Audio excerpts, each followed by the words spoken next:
To the people around them, it happened suddenly. One day they were present, responsive, and reliable. The one who showed up for everyone, remembered everything, drove hours when someone needed them. The next, the texts went quiet.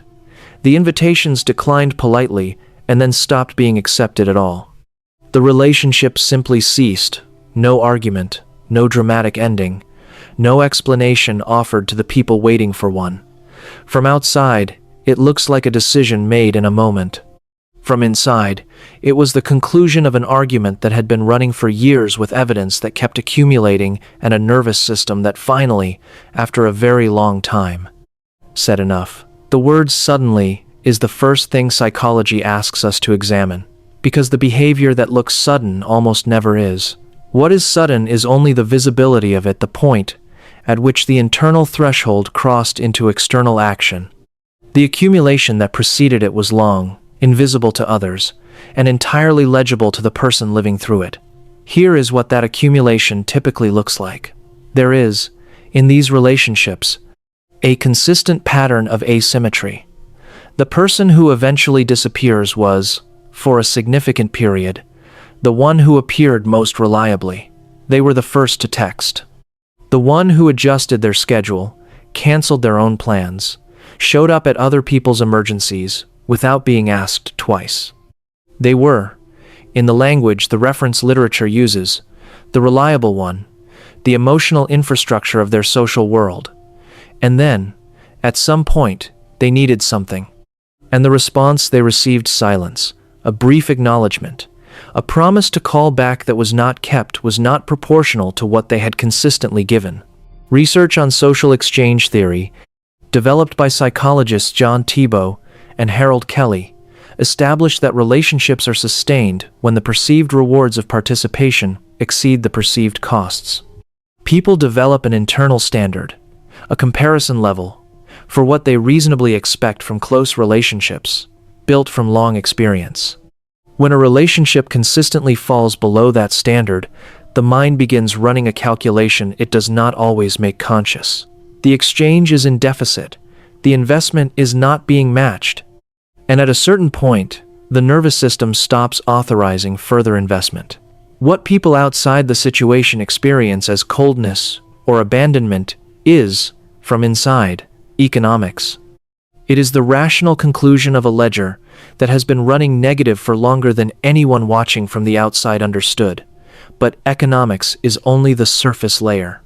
Beneath it is something older and considerably more precise.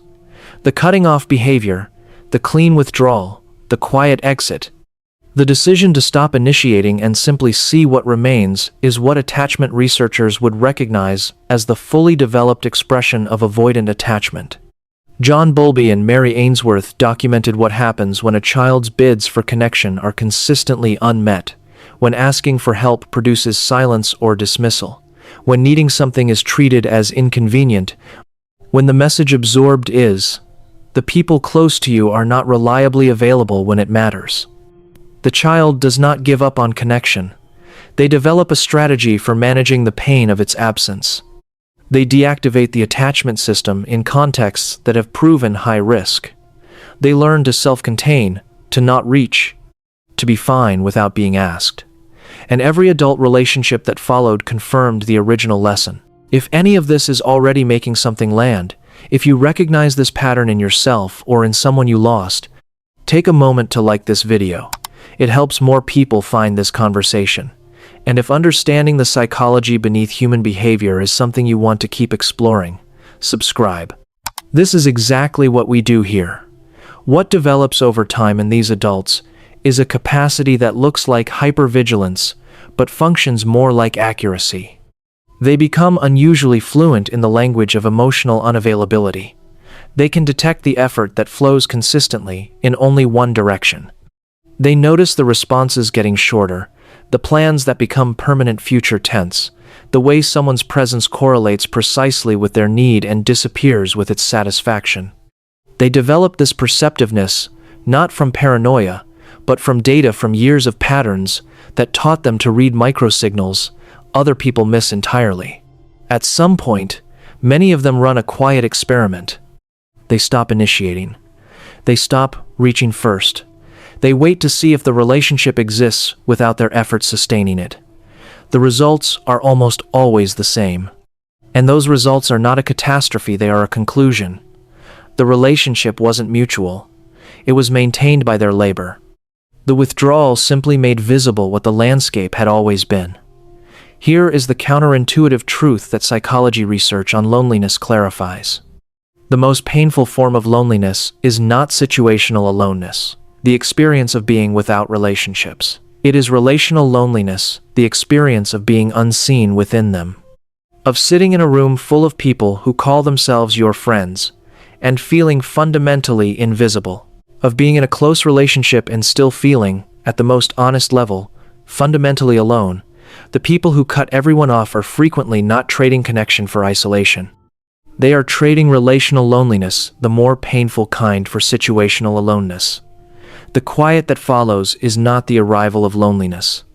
It is the departure of the specific pain of being surrounded by people who consistently do not see you. The physical isolation did not create the disconnection. It simply stopped the performance of pretending the disconnection wasn't already there. This reframing matters. Isolation, for these people, functions not as the opposite of connection, but as the absence of rejection.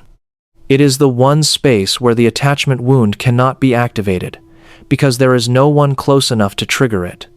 This is not a healthy destination.